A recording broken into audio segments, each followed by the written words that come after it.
আপনি সেভ করা অর্ডারটি আপনি যেকোনো সময় চাইলেই প্রিন্ট করতে পারবেন। তার জন্য প্রথমে আপনাকে অর্ডার লিস্টে যেতে হবে। এখানে আপনার অনেক অর্ডার থাকতে পারে। এর মধ্যে কাঙ্ক্ষিত অর্ডারটি প্রথমে খুঁজে বের করবেন।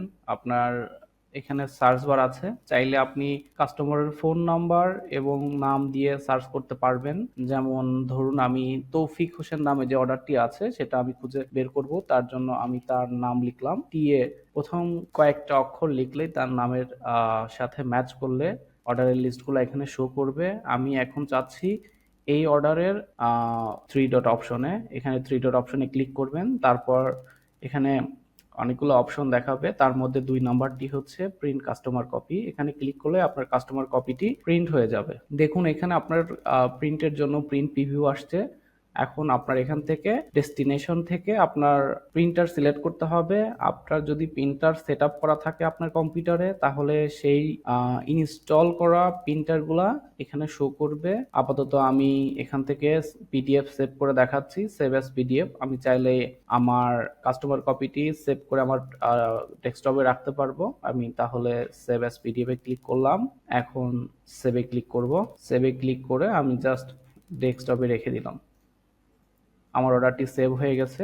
দেখুন আমার এখানে আছে, ডাবল ক্লিক করলাম, এটি ওপেন হয়েছে। এখন আমি চাচ্ছি কাস্টমার কপি প্রিন্ট করতে। তার জন্য এখানে প্রিন্টে ক্লিক করতে হবে। প্রিন্টে ক্লিক করলাম।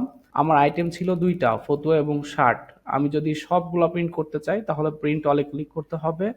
আর যদি মনে হয় যে আমি এই মুহূর্তে শুধু ফতুয়াটি কারখানায় পাঠাবো ওয়ার্কারকে দিয়ে, শার্টটি পরে করতে হবে, তাহলে আপনি ফতুয়াতে ক্লিক করবেন এবং প্রিন্টে ক্লিক করবেন। আমি দুটি প্রিন্ট করব, যার কারণে এটাও সিলেক্ট করে নিলাম। এখন আমি প্রিন্টে ক্লিক করলাম। দেখুন এখানে ২টি চলে আসছে। আমি এখান থেকে পেজ পার শিট 2 করে দিব। যখন একাধিক অর্ডার হবে তখন একটা A4 সাইজ পেজ পার শিট, আমি যদি একটা A4 সাইজ দিয়ে থাকি তাহলে আমি পেজ পার শিটে 2টা করে, মানে প্রতি পেজে 2টা করে প্রিন্ট করতে পারবো। এখন আমি এখানে সেভে ক্লিক করলে আমার এই পিডিএফটি সেভ হয়ে যাবে। আর যদি প্রিন্টার সিলেক্ট করি তাহলে আমি এখান থেকে প্রিন্ট ক্লিক করলেই প্রিন্ট হয়ে যাবে। আমি সেভ করে রাখতে চাচ্ছি, আমি সেভ করে দিলাম। একই জায়গাতে নামটা চেঞ্জ করে দিব।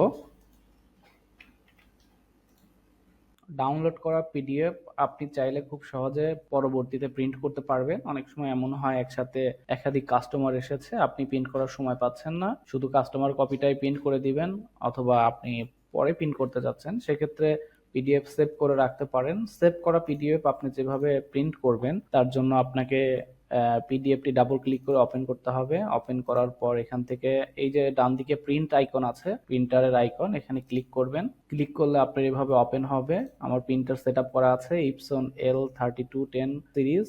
আপনি এখান থেকে পেপার সাইজ সিলেক্ট করবেন। অবশ্যই A5 অথবা half letter size paper select করতে হবে, কারণ এই পেপারের সাইজটি হচ্ছে লেটার অথবা A4 এর অর্ধেক। যার কারণে 2টি হলে আপনি পেজ পার শিটের 2 দিলে এক পেজে 2টা অর্ডার প্রিন্ট করতে পারবেন, অথবা আপনার এই সাইজে একটা A4 সাইজ মাঝখান থেকে কেটে 2 ভাগ করে নিয়ে আপনার এটা প্রিন্ট করতে হবে। আমার এখানে A5 সাইজটা পাচ্ছি না, যার কারণে আমি হাফ লেটার সাইজটা দিচ্ছি। এই সামান্য একটু কম বেশি পেপার সাইজ, কিন্তু আপনার এখানে সফটওয়্যারের মাধ্যমে এটা অটো ফিট করে নেবে। আমি হাফ লেটার সাইজটি দিলাম। এখন প্রিন্টে ক্লিক করছি।